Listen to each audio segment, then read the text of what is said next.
ఇప్పుడు మీరు చూడబోయే ఈ ప్రాపర్టీ నాగార్జున హాస్పిటల్కి దగ్గరలో పంటకాలువ రోడ్డుకి దగ్గరగా, అంటే పంటకాలువ రోడ్డు నుంచి 3వ బిల్డింగ్ అండి. ఈస్ట్ ఫేసు 140 గజాలు G+1 బిల్డింగ్ అండి. కింద కార్ పార్కింగ్ అండి. G+1 కింద డబుల్ బెడ్రూము, పైన డబుల్ బెడ్రూము.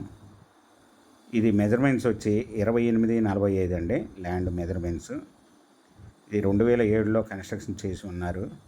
ఇది బందర్ రోడ్ నుంచి వాకబుల్ డిస్టెన్స్ అండి. ఇది బిల్డింగ్ ఓనర్ వచ్చి 1,30,00,000 చెప్తున్నారండి, నెగోషియబుల్. మీకు ఈ బిల్డింగ్ వివరాలు డిస్క్రిప్షన్లో ఇవ్వడమైందండి. అది చూసి మీకు నచ్చినట్టయితే స్క్రీన్ మీద ఉన్న నా ఫోన్ నెంబర్కి కాల్ చేయగలరు. ఈ ప్రాపర్టీ నచ్చినట్టయితే సబ్స్క్రైబ్ చేసుకోండి, లైక్ చేయండి, షేర్ చేయండి.